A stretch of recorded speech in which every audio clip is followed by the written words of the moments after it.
Ano ba yung mga work na pwede sa 18 years old, nag-aaral pa, or yung mga mommies na may alagang bata, flexi, non-voice, ang daming request. And isa lang talaga yung pumapasok sa isip ko na pasok, lalo na kung ikaw ay creative.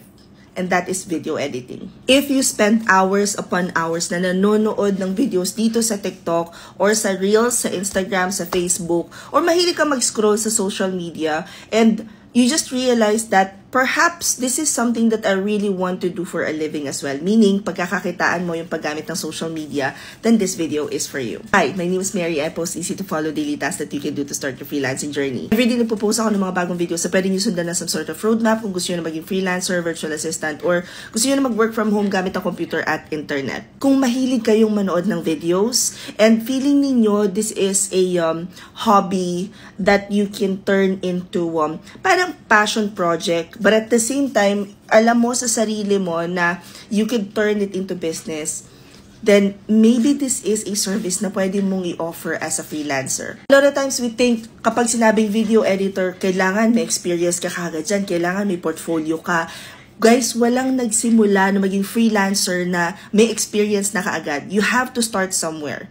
And if you are looking for a place na pwede kayong i-hone kahit wala kayong experience, this training might be able to help you. So we have a class, it's video editing. And ang pinakang target market ng class na to is yung someone who's been watching TikTok sometime now, gusto nyo sanang maging content creator, pwedeng gusto nyo maging influencer, pwedeng gusto nyo lang siyang gawin as sort of libangan, but you were really hoping na baka pwedeng yung libangan ko ay gawin ko na rin na kabuhayan. Ang kagandahan guys, kapag ka ikaw ay freelancer, tas marunong kang mag-edit ng videos, pwede mo siyang i-add na parang additional offer sa package mo. So kapag may additional ka na offer na service, mas mataas ang bayad sa'yo because ngayon, ang average na rate ng mga video editor ranges between $100 up to $500 per video.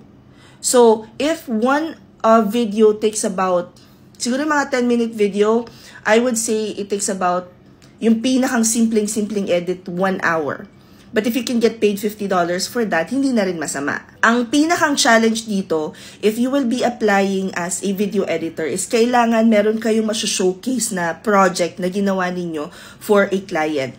That's why we came up with the video editing class na meron ng kasamang internship. And yung ilalagay nyo sa portfolio ninyo is yung mga ginawa ninyo na projects during your internship.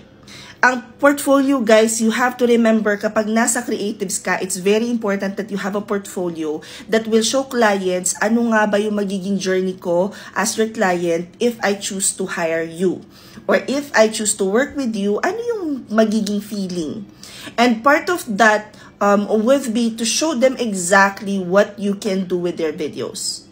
Hindi nyo kayang pag-aralan to ng overnight, which is why sisimulan natin sa pinakang basics. Ano muna yung app na gagamitin nyo? Kaya ba ng computer na meron kayo ngayon or laptop? And then, makikita ninyo, okay, so kaya ko ng simple edits, magkano yung pwede kong i-price kapag ganito yung gagawin ko na video? Ano yung mga pwede ko pang gawin na pwedeng mag-add ng mas maganda yung magiging engagement, yung impact, yung alam ko na kahit na 3-minute video lang ito, ay meron na itong maiiwan na memories. Alaala doon sa makakapanood. Ganon.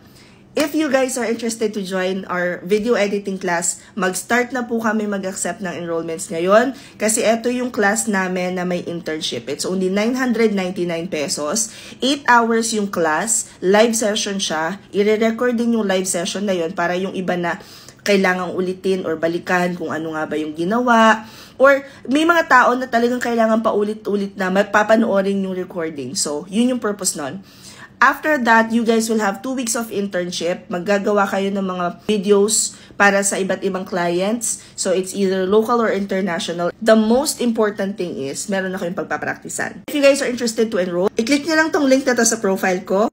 Kung nasa Instagram naman kayo, i-click nyo lang to. Kung nasa Facebook page ko naman kayo, i-check nyo lang yung caption. At alam niyo na, pag nasa YouTube kayo, description box lang. You guys will then be taken to this landing page. Ang alam ko, nakalagay dito, $799 pa yung video editing. Pero 999 pesos na siya ngayon guys dahil may internship na siya. Pag-click niyo yan, nandiyan na sa form lahat na kailangan nyo malaman about video editing class, including schedule, ano yung magiging process, kasi hindi lang kayo bastang iso-certify.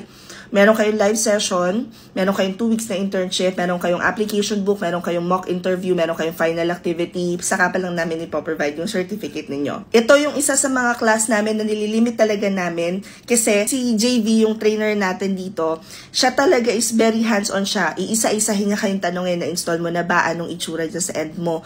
Sobrang hands-on niyang magturo and as much as possible, maliit lang talaga yung group na inaalaw namin sa class na to. And pagka po hindi na maklik yung link dito sa profile ko, i-try nyo lang ulit pumunta ng Facebook, i-check nyo yung direct link doon if makakapag-enroll pa kayo. Kasi kapag nag-close na yung form, ibig sabihin, puno na po yun, makikita nyo naman nakasulat na this class is no longer accepting Chinemer Chocho.